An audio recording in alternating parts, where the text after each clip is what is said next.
This is by far my favorite ship in all of Star Trek canon. I think the ship that comes closest to this ship, as far as, exciting me the most, would be the USS Relativity, a ship that was designed and built on Gallifrey itself.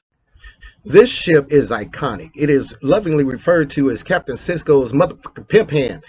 And that's for a very specific reason. One, because Captain Benjamin Sisko is one of the head designers of the USS Defiant, or I should more accurately say the Defiant class vessel, but this is Starfleet's first battleship. So let's just talk about the history of the USS Defiant, how many variants of the USS Defiant class there were in Star Trek canon shown on screen, man, and just talk a little bit about one of the baddest ships in all of Star Trek, man. So let's talk about the first appearance in Star Trek Deep Space Nine of the USS Defiant. Now, see, the thing is that the Dominion War was starting to kick off really good, and they needed a ship that could show the teeth of Starfleet, the teeth of the Federation. And see, the thing is, because of the events of Best of Both Worlds and the encounters with the Borg, they had a prototype that they felt could meet those particular requirements. Yes, they had a ship that was specifically designed to fight the Borg. So fighting anybody else is pretty much going to be a walk in the park. So like I was saying, the first episode of the USS Defiant's appearance in Star Trek canon was from the episode of Deep Space Nine called The Search.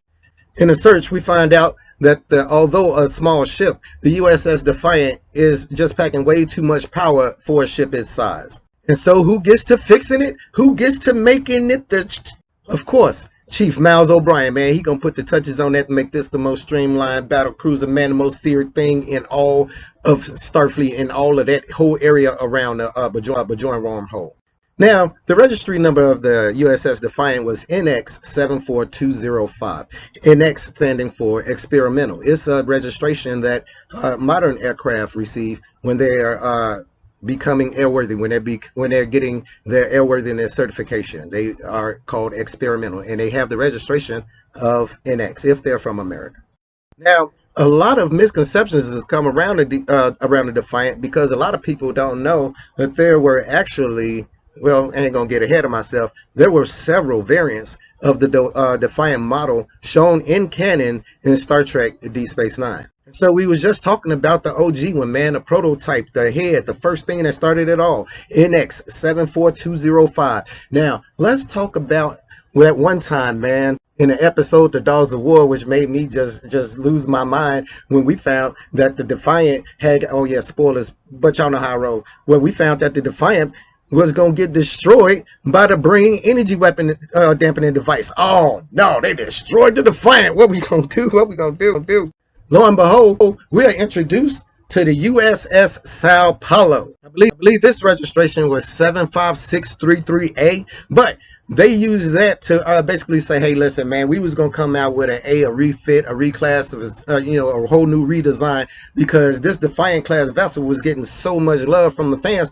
We not only are we going to destroy it, man, we're going to give them a better vessel, but come find out, in real life, they didn't really have a budget for that, and they decided, hey, we just going to stick with this, and we going to give the Sao Paulo a new designation of being the Defiant. It replaced the Defiant, so it got its registry as NX74205A, and the thing is, it didn't have a cloaking device. Now, let's talk about the third Defiant class vessel. First of all, the Sao Paulo kicked butt throughout the rest of the war, man. The Cardassian invasion, the defense of the station against the Klingons, man. The final stretch with the going against Cardassia. Look, the Sao Paulo, or as we like to call it, Captain Sisko's left side pimp hand, it distinguished itself in battle just as much as its prototype predecessor did. But let's talk about the USS Valiant.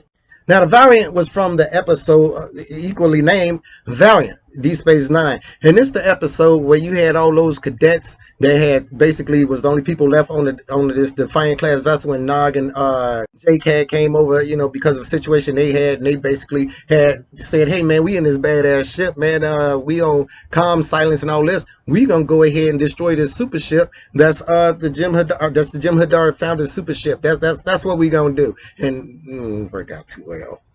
By Valiant. Yeah. I've already named 3 Defiant class vessels that have been shown in canon in Star Trek. You had the prototype Defiant, right? You got the Sao Paulo. Yeah. We everybody know about that. You got the Valiant, which was a slightly little lesser, known variant of the Defiant, probably because it was only in one episode. But now let's talk about the fourth Defiant class vessel shown in Star Trek canon, and it was also an episode of Deep Space Nine. Hey, Trek canon, I'm with you on those first three, man, but there is literally no other Defiant class vessel in Star Trek. I could go to Google right now, ask how many Defiant class vessels are there, and it's going to tell me three. But so what are you talking about, Trek Cannon? What is you talking about?